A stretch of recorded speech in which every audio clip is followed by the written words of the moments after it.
एक समय की बात है, दीनबंधु ने अंग्रेजों के विरुद्ध संघर्ष करते हुए मॉरिशस, बर्मा आदि जैसी जगहों से भारतीय बंधुआ मजदूरों को छुड़ाकर अपने देश भारत ले आए थे। इस कारण अंग्रेज उन्हें हमेशा अपनी नजरों में रखा करते थे।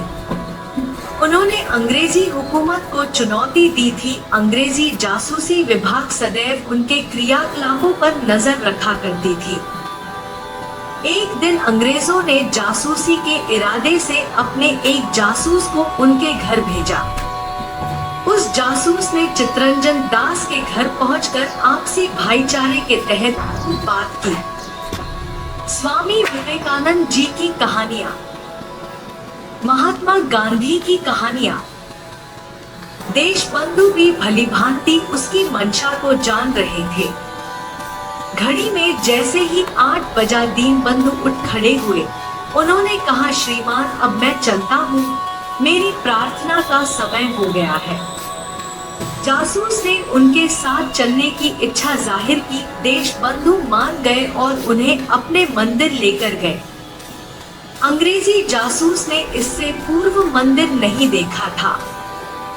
वह उन्हें भीड़ भाड़ चौराहों और बड़ी इमारतों से दूर एक ग्रामीण बस्ती में ले गए। वहां उन्होंने एक झोपड़ी में दस्तक दी।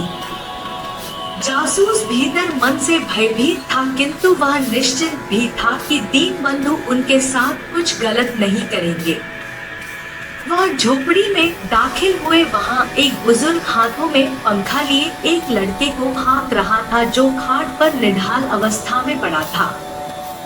दीनबंधु ने उनके हाथ से पंखा ले लिया और उन्हें जाने को कहा। वह बुजुर्ग वहां से चला जाता है।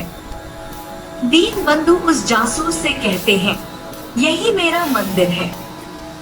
यह बुजुर्ग रोज अपने काम पर जाता है, जिससे 2-4 पैसे कमा लेता है। यह लड़का क्षय रोग से ग्रसित है, इसलिए मैं ऐसे जरूरतमंद के घर जाकर उनकी सहायता करता हूँ। यही मेरे लिए मंदिर है। वह जासूस आश्चर्यचकित रह गया। उसने सरकारी विभाग की नौकरी छोड़कर देशबंधु के प्रभाव में समाज सेवा से जुड़ गया। दीनबंधु अर्थात जो दीन दुखियों की सेवा के लिए अपना जीवन समर्पित कर देता है, उनकी सेवा ही उसके जीवन का एकमात्र उद्देश्य रहता है। ऐसे दीनबंधु भारत में सदैव रहे हैं। महावीर कर्ण, जिन्होंने अपने द्वार से किसी को खाली हाथ कभी लौटने नहीं दिया। स्वयं ईश्वर भी उनके द्वार से कुछ ना कुछ लेकर लौटे।